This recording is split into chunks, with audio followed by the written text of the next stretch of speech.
Hey everyone, Mango7Roll here. How we doing today? Welcome to another episode of Genshin Impact, and we are absolutely going to do something today that I haven't done with Genshin yet, and that is take a look at how they handle like but feedback and developer notes and how they give us information. It's not something I've done for this game yet or with MiHoYo in general, so I'm really excited for this. So let's dive into this. This was posted just a little bit ago. And this says, "Greeting travelers. Since release, we have received a treasure trove of valuable feedback and suggestions from travelers. Check out their replies in this developers discussion. See full details here." Wow, how can I butcher so many words in one sentence? Anyways, you should make sure you are following Genshin Impact and also following me on Twitter, because a lot of stuff happens there. I try to be funny sometimes, you know, I fall short a little bit. But I like some cat pictures, so you'll see those in there as well. Description below to follow both of those things. Anyways, let's take a look here. As for what I'm expecting them to talk about resin. I'm not expecting them to talk about rates, like gacha rates. I think they'll avoid talking about that. And overall, I'm just expecting, I don't even know what, like resin. They have to talk about resin because that's all I like walk outside and I just hear like echoes of people talking about resin. It's just 24/7, and I'll be playing another game and they'll be, "Did you know we don't have enough resin?" You know, and I understand the complaints, but that's something they're for sure going to talk about. As for what else, honestly, I literally don't know. Maybe plans for the future, maybe some sweet unit discussion, but that's not really part of what they usually discuss and stuff like this. Perhaps ways to farm more without resin, perhaps some more artifact acquisitions, perhaps stuff like that. I just want to read, so let's read this together here. And this is my first time reading it, by the way, as well, so we get to experience this together. And it says, "Since release," we've already read that first line, "we have carefully reviewed and summarized everyone's suggestions and have selected one that travelers care about most to bring to the developers' attention. Check out their replies in the developers' discussion." And please, like I said, a lot of the stuff is posted on Twitter. They're extremely active on their Discord and social media. So voicing yourselves, as long as it's not this bad, change this, fix this, or I'll quit. Like voicing yourself in an intelligent way will likely get read by somebody, so keep that in mind as we go forward. So it says, "I never have enough I never have enough original resin, which makes it difficult to complete various daily tasks and weekly battle pass missions." Okay, so I'll talk about that in a second. Let me read their answer first. "In version 1.1, which is the next version, I believe it's next month, we have decreased the original resin requirement in Battle Pass weekly missions from 1,600 to 1,200.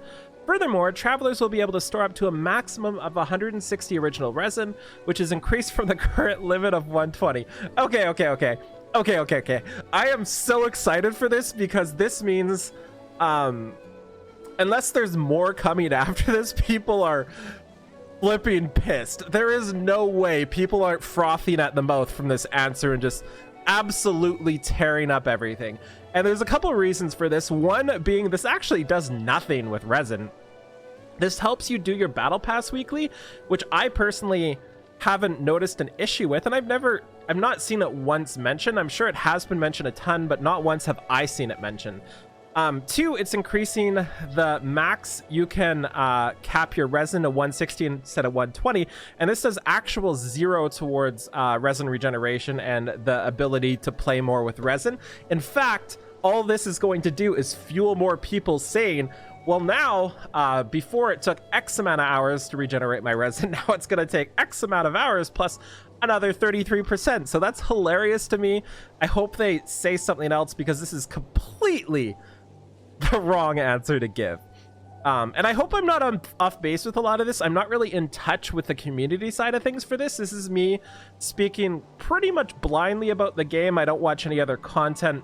I don't watch anything. I just play myself and kind of browse Reddit every now and then. So number two is I want to change the bindings and controller setup. This is actually a really important thing. If anybody has played on controllers, it is god awful. It is horrible. It's atrocious. All the buttons are backwards, but I'm used to it now, and I don't think I could change back.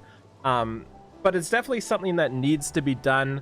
and I hope they do. So we are in the process of developing key bindings and controller setup function, part of which will go live in 1.1. We're firing on all cylinders to completely complete the remaining functionality, which will become available to players in a later version. Okay, so that's really good. That's what we need to know. Not having key bindings is such like a backwards thing. Like, why would you not have key bindings? You know, like even simple stuff. But the thing is, I can't change anymore. I can't go back. I'll just hit all the wrong buttons again, and like X is back and circles go, and it's just all sorts of messed up. But it works for me now, and I'm very happy playing on a controller, much happier than I am with a mouse and keyboard. Whew. So I wish there were more ways to filter artifacts. This is another good thing. It's something I've personally noticed myself. Anytime I try to deal with gear in this game, whether it's artifacts, weapons, I just get lost, especially with a controller. That's one place where I would like a mouse and keyboard.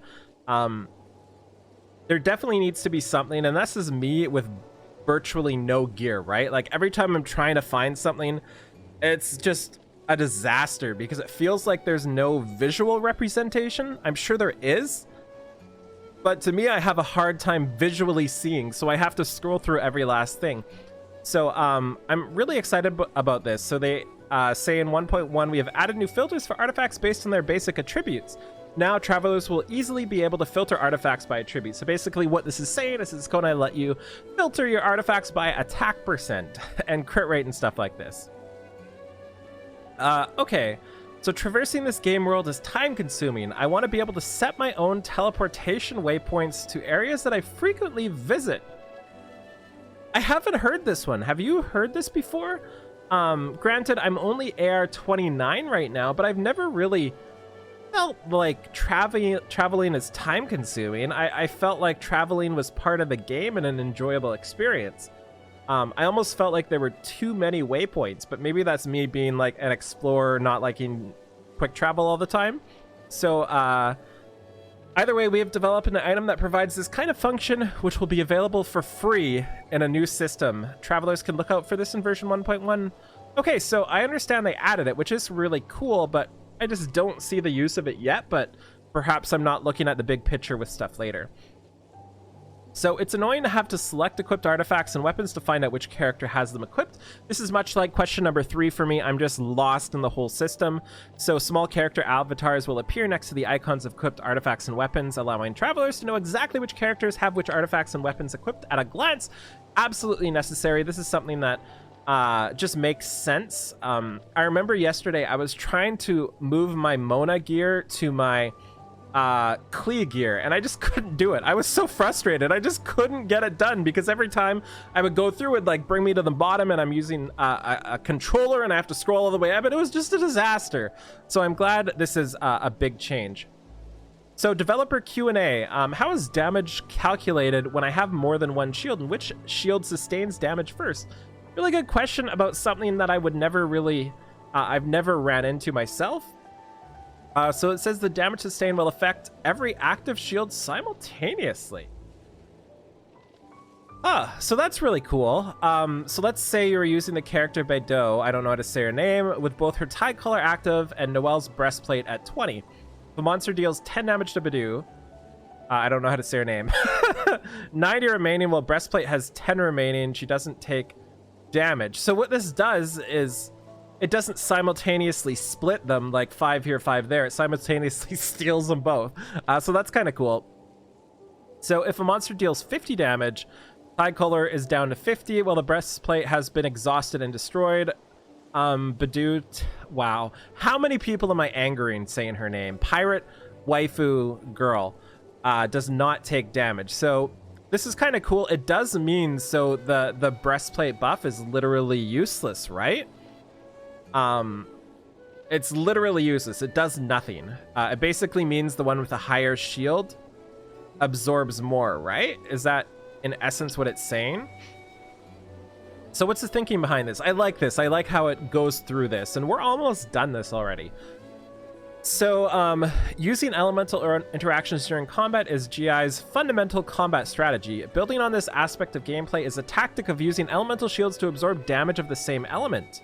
The mechanic we designed whereby characters' defensive shields has 250% absorption effectiveness against elemental damage of the same type is likewise based on the aforementioned consideration. That makes a lot of sense, and that's not something I thought about. So while waifu pirate girl may have 100, whereas Noelle maid girl may only have 10, it might change in value of that actual shield number depending on what type of element is attacking you. That's really cool. I do like this. So it says, in one respect, our decision not to employ stackable shields in our designs was to avoid the need for players to acquire many shield type characters. This would also have a negative effect of the diverse party tactics that we were hoping to see. Of course, retaining one or two types of elemental shields is also a perfectly valid strategy against complex elemental damage, and this can be achieved rather easily through the crystallized reaction.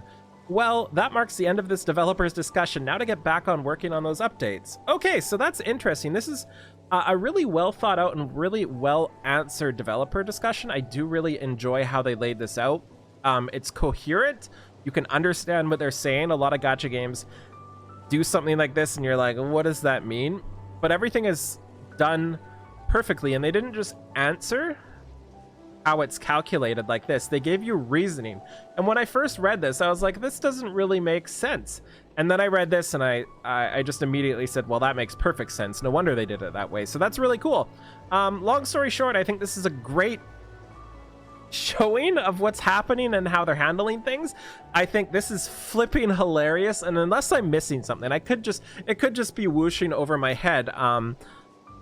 This does nothing, like legit zero, right? Like actual legitimately zero. So yeah, we're gonna stop here. Thank you so much for watching. Feel free to like, comment, subscribe as always, and I'll talk to you later. Bye everybody.